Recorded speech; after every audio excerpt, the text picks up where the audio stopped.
Episode number 2: The Wolf Pack. The forest is still burning. Blake, after discovering the truth about her, takes her leave and run away. Harlan and Luna are kind enough to give both teen wolves ride back home. Harlan is yet to accept the reality about Everett and Blake. They reach home and Luna argues him about telling their secret to Blake and Everett, but Harlan is against the idea. Rescue officer tagged along with them and tells them where the rescue teams are looking for their adopted father Garnet.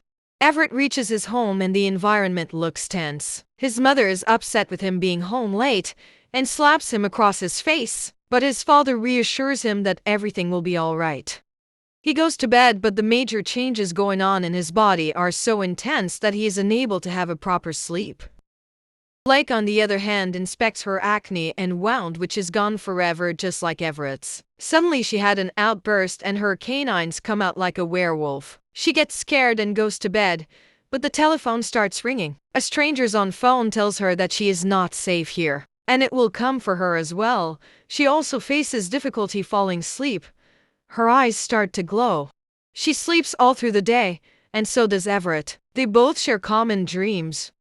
On waking up next night, they both have a common instinct to protect themselves by dragging the furniture in front of door.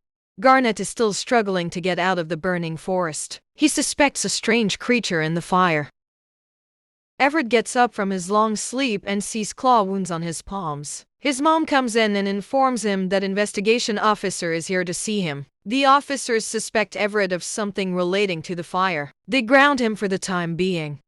He studies with his friend Connor, who was also at the hospital.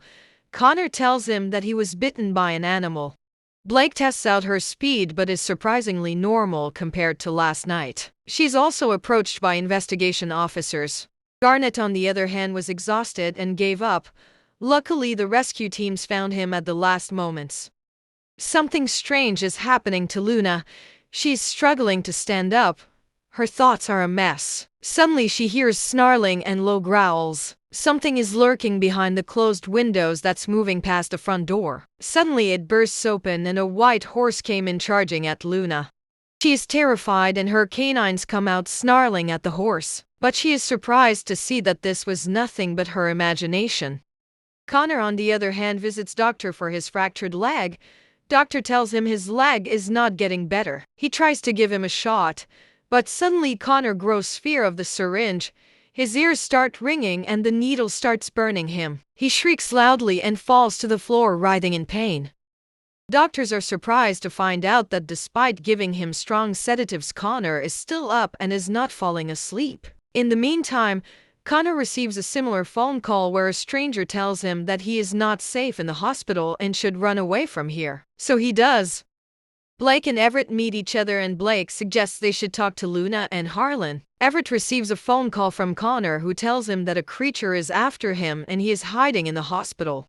Connor hears growls which are getting near. He runs down the hallway and reaches a staircase which lead to outside. He is closely chased by the werewolf who wants to hurt him.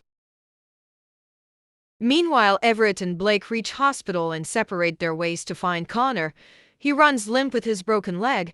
Connor tries to move across the fence to get out, but unluckily his plastered leg is stuck in the fence.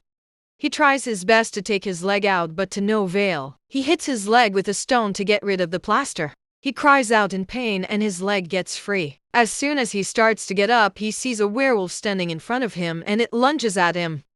Harlan and Luna reach hospital to receive their adopted father, who is passed out from exhaustion in the fire. Officer talks to them and takes them away to question them further.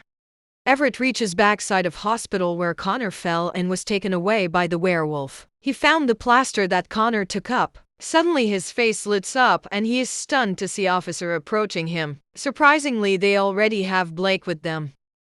Have the officers found out their truth that they have all the teenagers picked up? What will happen to Connor as he is taken away by the werewolf? Watch the next episode to find out.